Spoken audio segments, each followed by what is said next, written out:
What's going on, USG fam? Welcome back to the Uncommon Podcast. I'm your host, as always, Noah Weiss, and I'm excited to bring you this week's episode of the podcast featuring the Director of Operations and Chief of Staff with the University of Oklahoma's men's basketball team, Tad Glibert. Before his time at Oklahoma, Tad worked with Northwestern's men's basketball team as the Assistant Director of Operations from 2015 to 2019. And in 2019, Tad and his wife stepped away from the college basketball world to become missionaries in Malawi.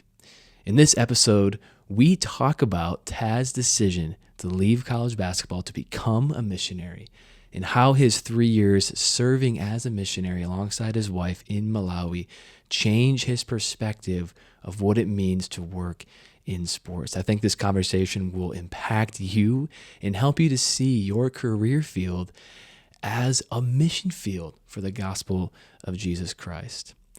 Before we dive in, I do want to call attention to Uncommon Sports Group's fall community Bible studies, which are happening right now.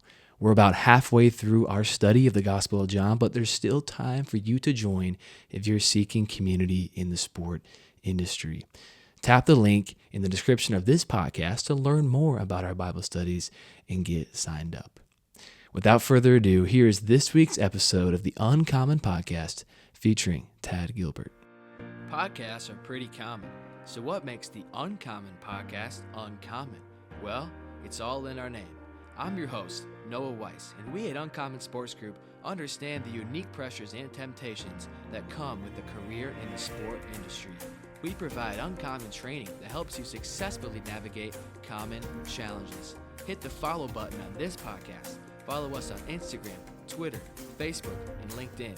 Check out our website and become uncommon.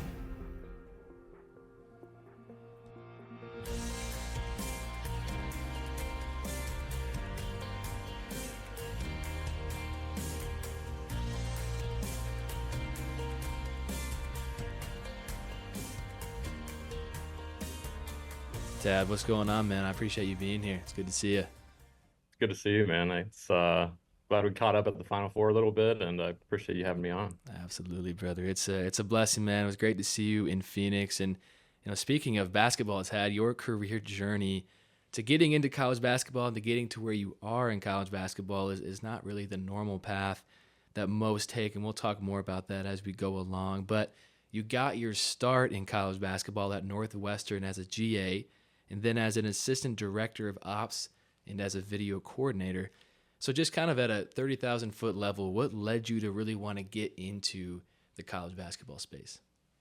Yeah, basketball was kind of my first love, right? For a lot of people that work in college basketball or the NBA, they developed a love for the game, early on, and so that was the same for me. I was fortunate. My dad took me to a bunch of Ohio State basketball games growing up. I grew up right outside of Columbus, Ohio, and so I was that kid that knew every stat about every player, every opponent that they were playing. I was just really into it. So I didn't think college basketball was realistic for me. I went the high school teacher and coach route initially in college, and then I was fortunate enough to get a grad assistant position at Northwestern and do grad school there, and kind of just worked my way up within that program. So really fortunate start for me. Not a lot of people can ever make it to the Division I level, so the fact that I started there was just a huge blessing. So.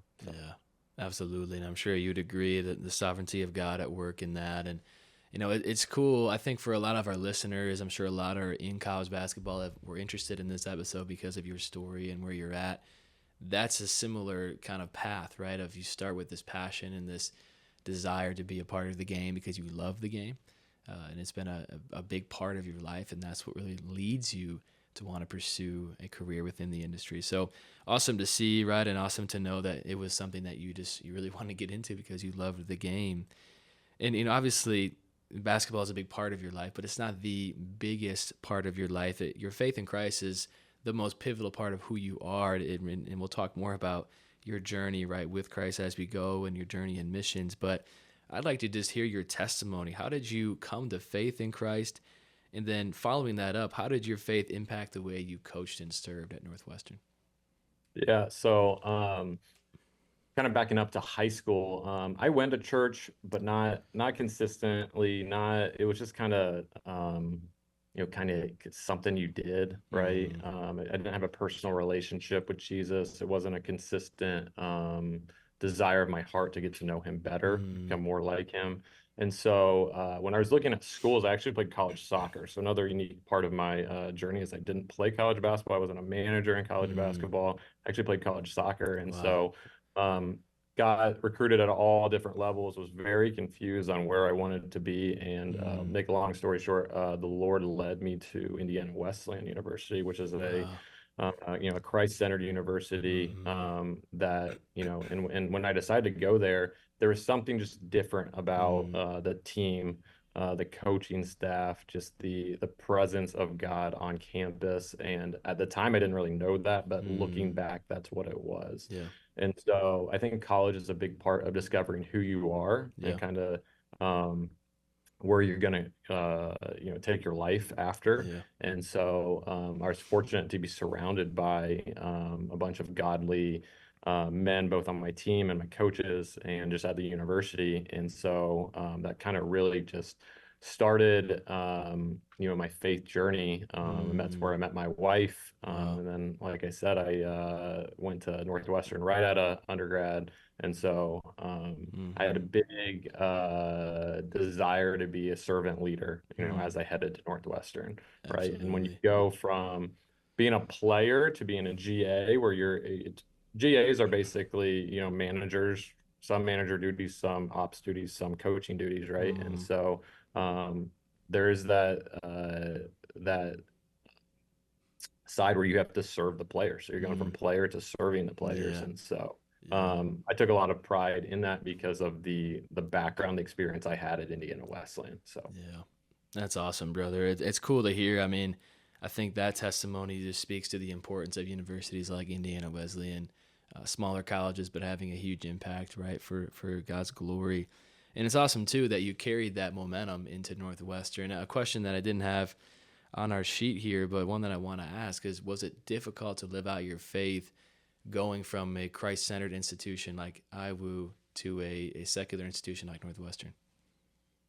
Um, I mean, it definitely has its challenges, right? I think Yeah. anybody that has that kind of path will say that. But because of my background before college was around a lot of Mm, non-Christians, right? And I kind of knew how they thought, mm, what they thought, how they acted, and so I think that ended up being a strength moving into a secular university like Northwestern and being around players and coaching staff members that are like that, and just knowing how to interact with them on a daily basis, and mm, just kind of by my actions show them that I'm mm. different Yeah. than other people they've worked with, right? And Yeah. so a lot of times that leads to conversations of like, why do you do that? Or why do you act the Mm, way that you do? Why do you speak the way that you do? And then yeah. that's kind of a segue into talking about my faith and Mm, what I believe and why I yeah. believe it. And so it's Yeah. kind of a cool way to witness to Totally. coaches around the country.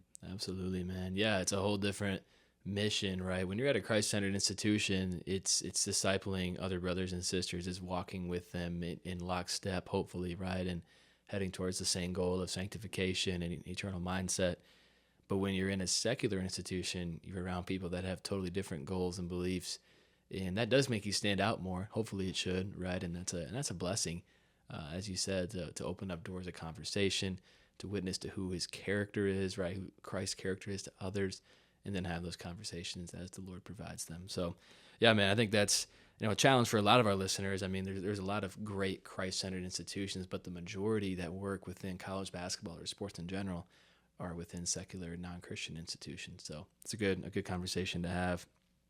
But after spending 5 years with Northwestern, like you said, a Division I school, a dream opportunity for most, you and your wife made a difficult decision to leave college basketball and serve as international missionaries in a small country in Africa called Malawi, which some of our listeners may not know.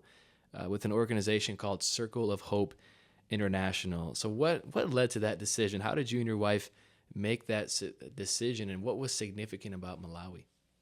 Yeah. It's a long story. I'll try to keep it concise here. But so backing up to when we were students at Indiana Wesleyan, my wife's sister actually was presented that opportunity to go on a short-term mission trip to Malawi through Circle of Mm, Hope. And so she said yes. And it's kind of cool looking back to see how one person listening to and responding to the voice of God can mm, affect so many others. And yeah. so the next year, she brought my wife with her. And so over the years, my wife had been going, and I finally got the opportunity to go right out of college. Mm, And a couple trips in, we went and on the compound. It's out in the village. It's not in the city. It's out in the mm, villages.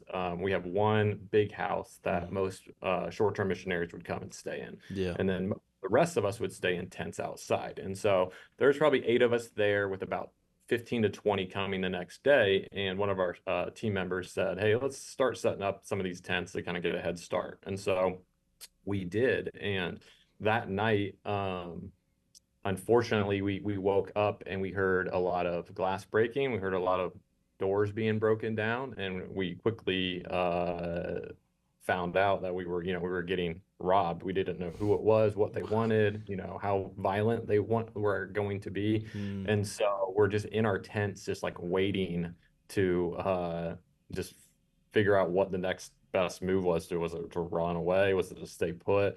And the tent right next to us had nobody in it. We heard it getting chopped down by machetes, right? And so obviously they looked in there, they didn't see anybody, and I think they just thought that nobody else was in the other tent. So it's definitely God's protection over us during that time. wow.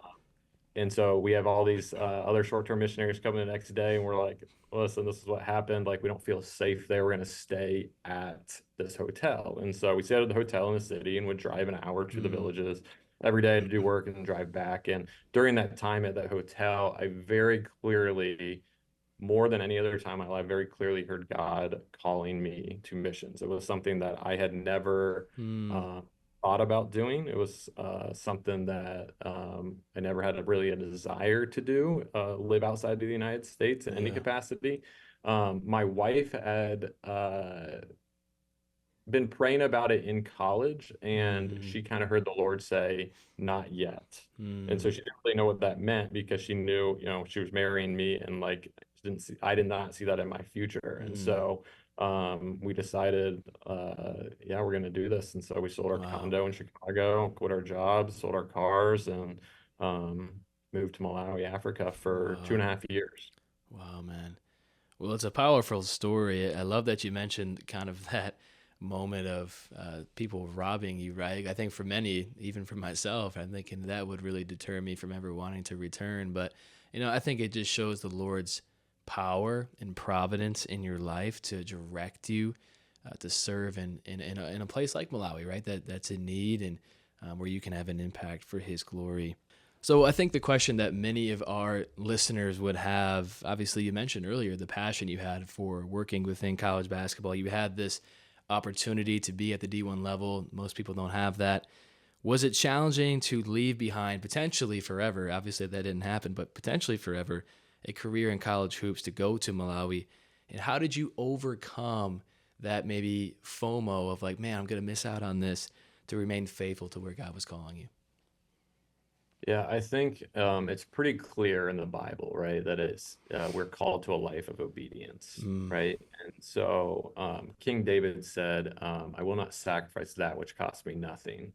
So we knew, like, moving to Malawi and giving up the comforts of our jobs in America and our home in America and mm, my dream career path, right? yeah. Um, I think God was tugging at my heart particularly so much that I would not have had peace, staying back. Mm, And so it was something that I knew I had to do if I was going to say that I was a Christian, I was following Jesus. It was something that I felt like I needed to be obedient in, even though it was going to be very difficult. Yeah. Wow.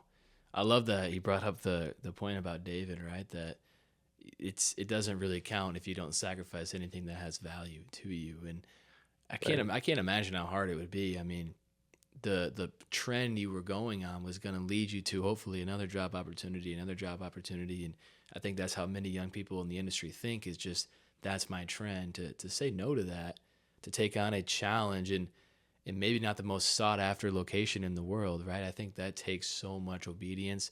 And it does really, to me, it proves that God was calling you there, or else you wouldn't have felt this strong move within your heart to make that change in your life, which I think is powerful. And it's really a testimony for us to reflect, right? It may not be Malawi for us, it may not be international missions for us, but what is God calling me to sacrifice in my life for his glory and for his mission, right? For his kingdom mission that he has called and invited all of us as believers to join with him on. So I love that you made that point. It's so pivotal for us to really process that in our own lives. But looking back, Tad, now that you're, hindsight is 2020, you've had the experience, now you're at Oklahoma. What were some of the biggest differences between serving the Lord in a college basketball setting and then serving him in the mission field? So there are a lot of differences. There's also a lot of similarities at the same time, right? I think it's clear that God calls us to a life of serving others, Mm-hmm. whether that's in college basketball or in missions overseas, right? So Mm. there's similarities there. Yep. Um, from the human side of it, right? We, you know, sometimes it's hard to see when you're a college basketball coach and winning is looked Mm. upon as the key thing, the major, task at hand, Yeah. right? We forget about serving others, where sometimes in missions, it's a little bit more clear, right? You Mm. kind of see that the purpose that you have every single day when you Mm. wake up, and you can kind of see it at work. So there's definitely times that here, working in college basketball, that I kind of have to remind myself of why I'm doing it, right? Mm. And what the purpose of it is. Yeah. But missions is hard, man. It's you're living in a different country, Mm-hmm. so the culture is extremely different. The challenges that you face are challenges that you don't face in America a lot of Mm. times, and so they're new problems that you usually have not come across. Mm-hmm. Uh, and I think as missionaries, our first response is to go in there and say, how can I fix it? Right? How can I, Yeah. as a Westerner that's more educated than most people around me, like how can Mm. I fix it? Right? Which is Yeah. a very dangerous mindset to have. Totally. And Yeah. so, um, but when you do live in extreme poverty, which most people in Malawi do, you can see God work very clearly, right? And Mm-hmm. I think like in America, with the finances and the resources we have, Yeah. we sometimes don't see God working because we don't go to Him when Mm. there's problems, because Yeah. we think that we can fix it ourselves Totally. because of finances and resources. Yep. And Yep. so when you live in, well, like I said, when you live in poverty, going to God is the first response a lot of the times. Mm-hmm. And so that is something that I've tried to take, moving back to America, transitioning back to America, of still keeping that same mindset of Mm. trusting in Him, trusting that He will um, provide, right? Yep. I'm reading through Genesis right now, and when Mm. Abraham takes Isaac up to sacrifice him, Yeah. and the ram is provided, he says, "I'll call this place Jehovah Jireh," Mm-hmm. which means God our provider, right? And so Mm. um, I think people that live in countries like Malawi, they have that mindset of like God will provide. And Mm. so being a missionary and to be able to live Yeah. alongside that, living in the villages with people, Mm-hmm. uh, you get a small taste of that. And it's something that I hope I keep in my mind the rest of my life, whether I'm living Yeah. in America or I go back to Malawi or somewhere else. Yeah. That's really powerful, man. It really is such a difference. I really resonated with your point that oftentimes we don't see God working as clearly in this part of the world because we are just so used to problem solving on our own or having the ability, whether it be financial or physical or resources wise to handle it ourselves. And so that's a really cool difference. A question that I had as you were sharing, is Malawi a Christian nation? If it is, how did you minister to those that were already Christians? And if it's not a predominantly Christian nation, how did you witness the gospel? So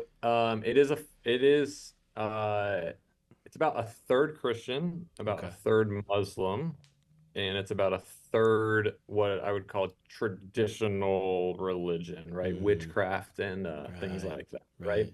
And so there's a lot, because that is so engraved into their culture. There are a lot of Christians that will go to church on Sundays, but also partake in some uh, traditional Mm, medicine techniques or traditional ceremonies, right, that mm, are not biblical. And yeah. so Yeah. it's difficult to explain sometimes to people that like this is part of your culture, but it's not following it's not following the Bible, right? Mm, So that's that's hard for yeah. some people to understand or accept. Yeah. And so the good thing about Circle of Hope is that we are Christ-centered in everything Mm, that we do. And so we wow. run a school, preschool through eighth grade. We Wow. run an orphanage. We run some economic development Mm, activities, for the community. yeah. And we have a hospital and maternity center. So there are a Wow. lot of people coming in and out of our compound, every day. Mm, And so, having Christ be the center of everything we do, it yeah. is a opportunity to share Jesus with Yeah. thousands of people, right? Wow. And so, we also partner with a local church there, and so we do Mm, some pastoral training yeah. as well, and so they can go out and Mm, share, because it is hard when they don't in the villages. They speak Chichewa and not okay. English. In the city, they'll speak English, but in Okay. the villages. And so, as much as I tried to learn Chichewa, I'm definitely not an expert in it. And Yeah. so you Yeah. need people that understand the language better, people that understand the culture better. Mm-hmm. Um, the examples that I would give because of my American background might be not ones that people can fully understand. And so Mm-hmm. that's where partnering with the local church is an extremely important part of what we did. Yeah. It's awesome, man. It's really cool to hear just kind of that spiritual landscape, how you navigated that and in the ministry you were doing, just specifically. I'm curious to hear, do you have any stories of really awesome ministry moments, somebody's conversion, right? Seeing someone freed from an illness or whatever it is that you'd be willing to share?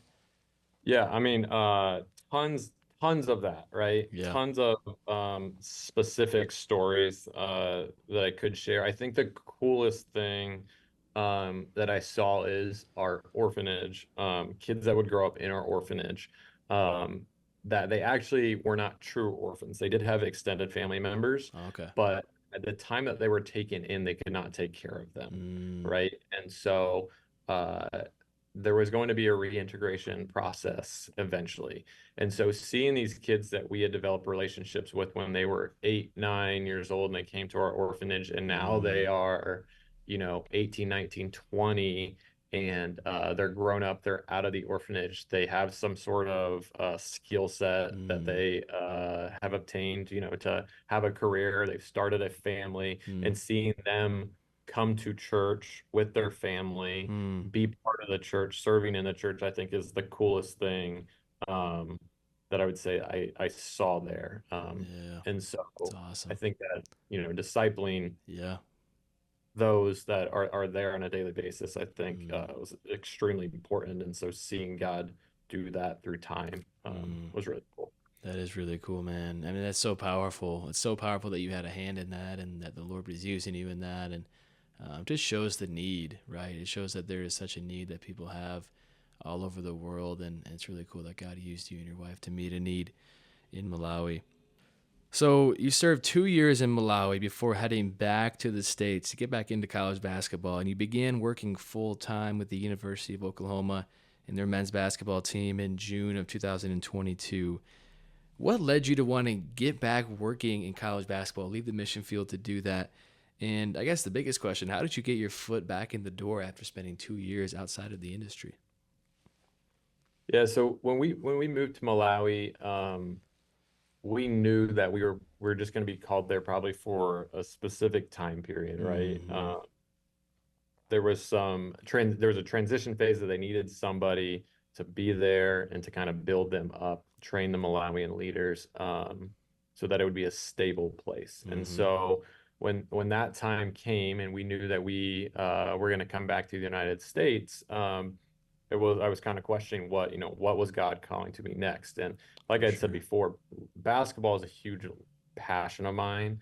And so I wasn't just seeking out just working in college basketball. I kind of kept my options open, Mm, and this opportunity um, came to me, and it was one that I felt really good about. And mm. so we prayed about it, and I'd only been to Oklahoma one time in my entire life, and it's when we played Trey Young, and he had a triple double on us. But it it's a great place. Like we love the University of Oklahoma, we love Norman, and so Mm, yeah, it was really cool, kind of God leading me back to Division One. Right, I gave yeah. that up to do something that He called me to do, Mm, knowing that that opportunity might not be there when I come back, and He mm, opened doors to make it possible. And it was honestly like not something that I was seeking for or stressed out about getting back into. The opportunity kind of just came to me, and so mm. yeah, so I was very blessed to be back in college Wow. basketball game. Wow. That's really cool, man. When I was kind of reviewing your story, looking through kind of your career path, and I felt that, and this could be wrong, but I felt that it was the Lord almost blessing your obedience by giving you an opportunity to get back in basketball. And that could be true. That might not be true, but it really is awesome to see how you were able to get back in and how you're able to use it as a platform to continue doing missions in the game that you love, right? And serving in that space. A question that I thought of, just even the transition of coming back from Malawi, getting back to the States. What was that adjustment like for you and your wife, right? Coming from this experience, 2 years in a foreign country, then diving back into life in the States and working in college basketball. Yeah, it's definitely a transition period. I think if you ask all missionaries, when they come back, it takes some time to get back to Mm, you know normal life, right? yeah. And so I still think that it's harder to transition to a country like Malawi Yeah. because we don't have things that we're so used to, the comforts that we're so used to having right here in the United States. Mm, But there's definitely a transition coming back, right?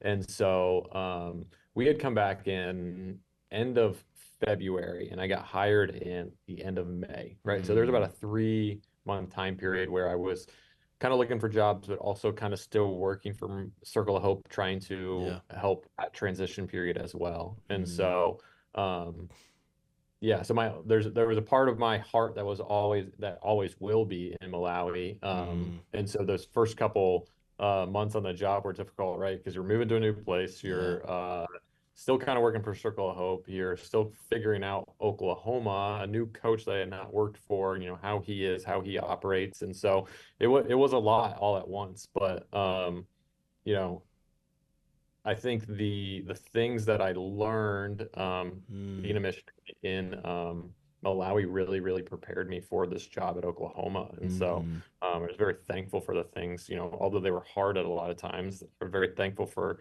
the things that God had yeah. taught me and put me through, during that time. Mm, absolutely, man.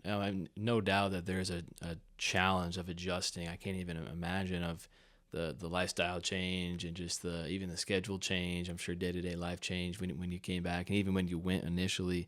And so yeah, that adjustment phase was difficult. But to your point, it really provided you with opportunities to maybe change perspective as to how you approach your day to day and the way you served and lived, which I think is massively beneficial.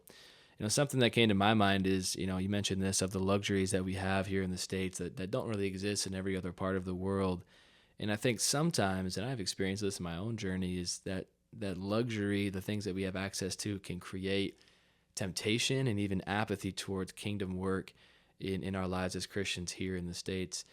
Did you experience more temptation and apathy towards the kingdom upon your return to the States? And if you did, how did you try to navigate those feelings? Yeah, I think Matt Chandler said, "Comfort is the God of our generation," right? Which Mm, I think is yeah. is very, very true. Yep. And we knew, like, going to Malawi, we needed to in order for us to witness in the best way possible. We needed to live in the community in as much of a lifestyle as those, that we were serving Mm, lived, right? And yeah. so that definitely took, it's an adjustment. Like when you live life very comfortably in America for most of your life and then try to change that, like that is an adjustment period. Totally. And so coming back, I think our worldview had changed Mm, tremendously, right? Now, as time goes on, I still have to remind myself of the lessons that God had taught me during that time, because totally. as you move away from, as time goes on, um, it's easy to get caught back up into Mm, the comforts of the U.S. I yeah. think a lot of people would say like, "Oh, I can't believe you lived in Malawi with no running water and limited electricity and like ate the same thing every day, all that kind of stuff." And I'm like, well, if you think about it, like that's how like 50% of the world will live their entire life, Yeah. right? Totally. So like keeping that perspective of like Mm-hmm. how much God blesses us with here in the US and how that's not what life is about, Yeah. is a constant thing that I'm trying to remind myself of. Yeah. That's powerful, man. That's really powerful. I agree. And I think we can easily get so used to our lives here that we take it for granted. I did a short term mission trip and am going again to Kenya this summer and felt the same way. Obviously, we didn't quite maybe have the same experience. We had running water at our place, and we'll have that again in certain things. But the comfort level is certainly different. Even just the cultural difference and the lifestyle difference, the things they prioritize. So, to your point, right? I think what we often see as what life is like everywhere is not the case, and it does provide you with some good perspective. But yeah, I think, and also to your point, right? As time goes on, it may become easier for you to maybe fall into some of that apathy and temptation that we're Mhm. all accustomed to, and know what those feelings are like. But yeah, it's a good reminder, right? As we see what life is like, and especially when you're working for a D1 program, the access to comfort is just increased, right? It's increased mightily. And so, how can we still have those comforts, but utilize them and see them from a lens of this is for the glory of God, and a perspective of this is not what it's like everywhere, and using that for purposes that are kingdom focused. I asked you a question earlier too of how you intertwined your faith while you were at Northwestern. After spending 2 years in Malawi, how did your approach to living out your faith in the sport industry change compared with how you were living it out before those 2 years abroad? Yeah, well, definitely more bold about it, right? And so, the thing that I really, really enjoy about my job here at Oklahoma as director of Mm-hmm. basketball operations, is I don't really do much coaching at all, right? And so, Mm-hmm. I have this opportunity to serve our student athletes and our coaching staff and those in the athletic department, but off the court, And so being able to help them mature into young men and being able to do that in a way Mm, that I can share my faith with them mm, because they, yeah. as the time goes on, they get to trust me more because I'm helping them with a lot of things that are not basketball related, right? They're more Mm-hmm. like I'm helping you as a human, I'm helping you grow as a young man. And so, Yeah. it opens up conversations that I maybe not would not have had, back Mm-hmm. a couple years ago at Northwestern. Yeah. That I'm very, very open and more bold Mm, in my faith and sharing with them. So, mm, and I think a lot of kids, especially college kids, are curious, right? They're yeah. curious about their beliefs, and so True. it's a great opportunity to share True. and get them interested in exploring who Jesus is more. Yeah. 100%. I thought about that when, you were sharing earlier of just how the experience of going into a country like Malawi, sharing with others, learning how to disciple, doing it day to day. I'm sure it just really made you a much more bold and, um, what's the word I'm looking for? Confident, right? A godly confidence in what you believed, and just bringing that into the industry of sport is so awesome. And I think what encourages me is that your mission work didn't stop once you got back. It wasn't like you were like, all right, I'm good. I've done what I needed to do. Now it's like, let's just do whatever I want. But the mission field continued. It just extended into a different part of the world and the industry of basketball, which I think is really cool. And for the listeners that are in college sports, I agree with your point that college athletes, college kids are in a very formative time of life, especially in terms of their worldview. And so, how can we as believers that are firm in our worldview impact them in a way that helps them see what is the Christian worldview, who is Jesus, what is the gospel, and prayerfully hoping that they accept that as the truth, because that is what it is. And so, I'm just encouraged by that and what you're doing. And I kind of mentioned this, but I do think a mistake that can be made by many Christians is thinking that being a missionary means you just have to leave everything and do ministry in a foreign country. And there's missionaries across the United States that were born in the U.S. and do mission work in the U.S. And so, how has your ministry at Oklahoma, if in any way, been similar to your ministry in Malawi? Yeah, I mean, I think what you just said is so true. Like, head coaches need Jesus just as much as Yep. the kids that we were, raising in our orphanage in Malawi were do. So, athletic Mm, directors, student athletes here in the United States, right? And so, just because your title isn't quote unquote missionary doesn't mean mm, that you don't have the same mission as missionaries, right? And so, yeah. uh, just having that perspective of, serving where you are planted at that time in your life Mm, uh, is, I think, really, really important, something yeah. that I will take for the rest of my life, because I think I had that perspective that you're saying is Mm, like, well, I'm not a missionary, right? So like, yep. uh, that's not my job to Right. do that. Yeah. And so, after coming back from the mission field, I think my perspective had completely changed Mm, when it comes to that. yeah, man.